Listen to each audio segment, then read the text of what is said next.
আমাদের দাবি দুইটা হলো, প্রথমত আমাদের সকল কার্যক্রম সম্পন্ন হওয়া সত্ত্বেও শিক্ষা মন্ত্রণালয় আমাদের বাক্স নির্বাচনের জন্য অনুমতি দিচ্ছে না, সেই অনুমতি যেন দ্রুত দেয়। আর দ্বিতীয় দফা হলো ঐতিহ্যবাহী শিক্ষা প্রতিষ্ঠান বিএম কলেজের ৭২ বছরের পুরনো ছাত্র সংসদ বাক্স নামটি বরিশাল বিশ্ববিদ্যালয়ে ডাকাতি, চুরি, জোর জবরদখল, আরও যে নিকৃষ্ট ভাষা আছে সব কিছু করছে। তারা তাদের বাবার সাথে পাঙ্গা নিচ্ছে, বিষয়টা এরকম। 1 ঘন্টার সময় থেকে তাদেরকে বলেছি তারা যেন তাদের সিন্ডিকেটের যে সিদ্ধান্ত হয়েছে বাক্স নাম অনুমোদন, সেই সিদ্ধান্ত স্থগিত করে, যদি স্থগিত না করে বরিশাল বিএম কলেজের যে ঐতিহ্যবাহী বিএম কলেজের শিক্ষার্থীরা বরিশাল এবং ঢাকার সাথে, শুধু বরিশাল নয় পুরো দক্ষিণবঙ্গের যে চলাচল, সেই চলাচল বিচ্ছিন্ন করে দিতে একটাবারও দ্বিধাবোধ করবে না।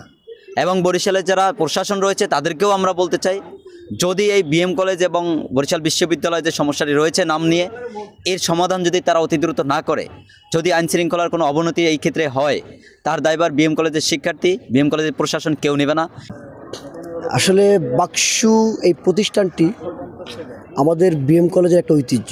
আমরা যদি বলি যে বাক্সু আশ্রয়গতি, এটা আসলে আমাদের শিক্ষার্থীদের একটা সংসদ, অর্থাৎ ছাত্র সংসদ, যার সংক্ষিপ্ত নাম বাক্সু। সর্বপ্রথম এই বাক্সু নির্বাচন হয় আমাদের 1952-53 সালে এবং সর্বশেষ ছাত্রদের ভোটে নির্বাচিত হয় 2002 সালে। তো আমরা যদি সামগ্রিক দিক বিবেচনা করি তাহলে আমাদের এই বাক্সুর বয়স 73 বছর। 73 বছর বয়স, 20 থেকে 21 বার নির্বাচন হয়েছে এবং সর্বশেষ নির্বাচনের অনেক পরে বরিশাল ইউনিভার্সিটি প্রতিষ্ঠিত হয়েছে। সেখানে তারা আমাদের নামটা কিভাবে আমাদের নামে হাত দেয়, এবং বিএম কলেজের শিক্ষার্থীরা বলছেন যে যদি বাক্সুর উপরে তারা কোনো রকম হাত দেওয়ার চেষ্টা করে, আমরা এই অন্যায় দাবি মেনে নিব না। বাক্সুর নাম হলো যে বিএম কলেজের, তো সেখানে ববি আসলে তাদের নামটাকে ববি কেসার্স দিতে পারে, কিন্তু সেটা না করে আমাদের নামটাকেই তারা আসলে তাদের সিন্ডিকেট সবাই অনুমোদন দিচ্ছে। তো আসলে ববি কখনোই আমাদের নাম নিতে পারে না, এবং ববি আমরা এই তারা যে আমাদের নাম চুরি করতেছে, আমরা এটার তীব্র নিন্দা জানাচ্ছি। আপনারা জানবেন যে ভারতীয় উপমহাদেশের মধ্যে সর্বশ্রেষ্ঠ বিদ্যাপীঠ হিসেবে বিএম কলেজ অবতরণ করছে। ইভেন ঢাকা বিশ্ববিদ্যালয় যখন সৃষ্টি হয় না তখনও বিএম কলেজ প্রথমে কলকাতা বিশ্ববিদ্যালয়ের অধিভুক্ত ছিল, এরপরে ঢাকা ইউনিভার্সিটির অধিভুক্ত, সর্বশেষ জাতীয় বিশ্ববিদ্যালয়ের অধিভুক্ত আছে। তো আমরা সবসময় ইউনিভার্সিটি থেকে পরিচালিত হয়েছি। এই সম্মানসূচক উপাধি গ্রহণ করছে 1952 সন থেকে।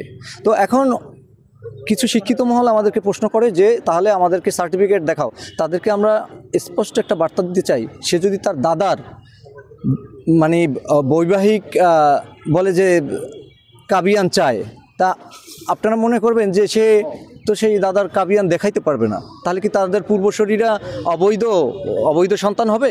যে আমাদের আন্দোলনটা তো মূলত হচ্ছে বাক্সুর নামকরণ এবং সাথে সাথে আমাদের বিএম কলেজে বাক্সুর নির্বাচন নিয়ে।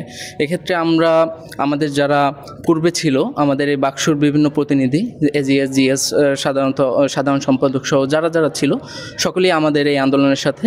আজ বরিশাল ইউনিভার্সিটি যে তারা বাক্সুর নামকরণ করতে চাচ্ছে, তাদের সিন্ডিকেটে যেটা পাশ করেছে, এটার সম্পূর্ণ বিপরীতে আমরা অবস্থান করছি। এবং